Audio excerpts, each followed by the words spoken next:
Okay guys, kembali lagi bersama dengan saya Fadli dalam Strongman Fitness.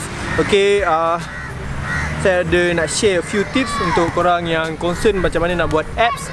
Okay, so hari ni kita akan pergi kepada senaman basic untuk buat abs. So kita akan mulakan dengan sit up. Okay, sit up. Alright, first adalah dalam position kita di lantai. Okay, relax. So okay, sit up ni ada banyak-banyak variation, tapi yang paling mudah adalah kita gunakan lantai sebagai kita punya medium untuk kita buat senaman kita. Okay, pergerakan dia adalah okay, kaki ni dibuka lebih kurang dalam 45 darjah macam ni. Okay, stay. Alright, and then kita akan baring. Okay, rata, tapi dalam keadaan kita punya tengkuk ataupun leher tak cecah ke lantai. Okay, kita just badan saja. Alright. Okay, ada orang akan sit up, dia akan meletakkan tangannya di belakang tengkuk. Okay, ini adalah salah guys. Ini akan menyebabkan injured pada kita punya tengkuk.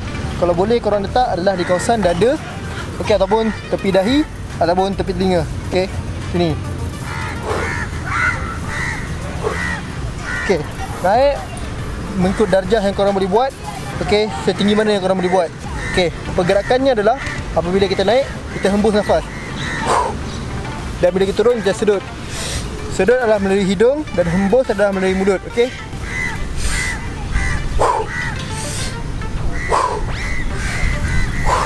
okay, dapat? So apabila kita naik, kita contract kita punya perut, kita tekan. Okay,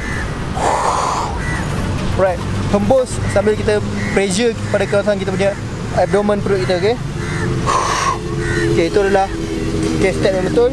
Okay, kita akan mulakan.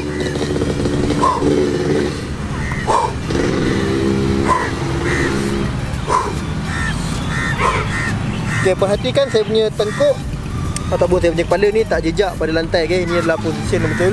Okay, make sure apabila kita hampir nak jatuh, kita naik balik.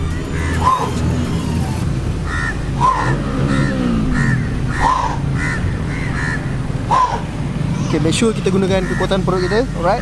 So kita juga boleh buat variation lain. Seperti kalau kita ada berada di rumah, kita boleh selitkan kaki kita ni bawah sofa.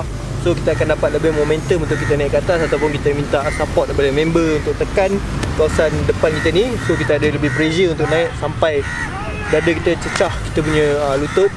So yang penting dalam buat sit up ni adalah kita punya breathing.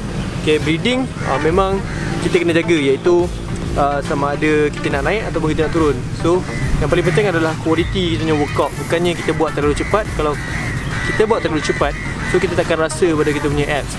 So kalau korang boleh buat slow, tapi korang boleh control korang punya breathing, so itu dah lebih baik. So saya recommended untuk beginner buat dalam 12 rep tadi. Okay, 12 rep. So korang rest dalam lebih kurang 30 saat, 40 saat, and then korang teruskan pada set yang kedua.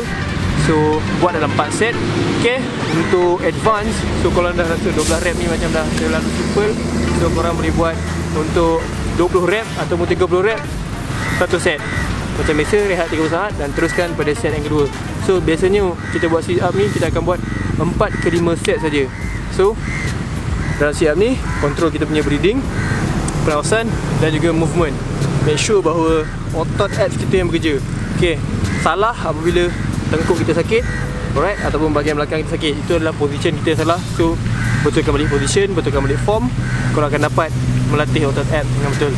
Okay guys, sekian saja tip pada minggu ini. Kita berjumpa lagi dalam minggu hadapan bersama dengan saya Fadli dan juga Strongman Fitness. Bye.